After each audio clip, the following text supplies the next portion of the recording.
అసలు తప్పే లేదు, కడిగిన ముత్యం అని వీళ్ళు అంటారు. ఓ కట్టలకు కట్టలు పైసలు చేతులు మారినాయి అని వాళ్ళు అంటారు.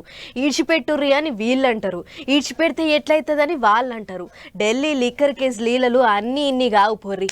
పంచాది ఇప్పట్లో తెగేటట్టే లేదు. ఇక హైదరాబాద్కి వెళ్ళి ఢిల్లీలో ఉన్న ఈడీ ఆఫీస్కు పోయిన కవితక్క ఇప్పుడు అక్కడి నుంచి ఇన్నొద్దులు ఎక్కడికైతే పోవద్దని అనుకున్నదో అక్కడికే పోయింది. చిలక జోష్యం నిజంగానే అయ్యింది. వాళ్ళు వీళ్ళు అనుకున్నట్టే అవుతున్నది కదా.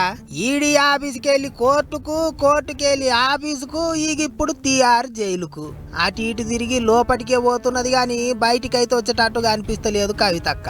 మొన్నిచ్చిన 3 దినాల కస్టడీ కూడా ముగిసేటాలకు మళ్ళా కోర్టు సార్ల ముంగటికి తోలుకపోయినరు కవితక్కను.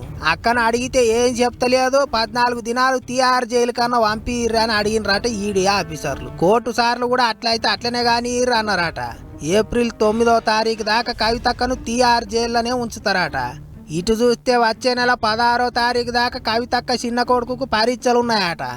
అందుకే పిల్లగానికి పరీక్షలున్నాయి, బెయిల్ ఇర్రి అని కూడా అడిగిర్రట కవితక్క లాయర్లు. అయినా సుత కోర్టు సార్లు ఇంటికి కాదు జైలుకే పోమ్మన్నారట.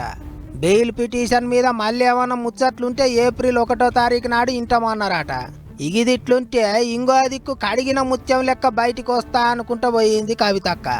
కడిగిన ముత్యంలో బయటికి వస్తాను, నేను టెంపరీగా జైల్లో పెట్టచ్చు, కానీ దెబ్బతీయలేరు.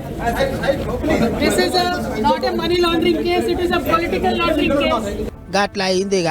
ఇక కోర్టు సార్ల పర్మిషన్ తోని అక్కడనే ఇంటోళ్ళను కలిసిందట కవితక్క. ఆపది సాపది చెప్పుకున్నదట.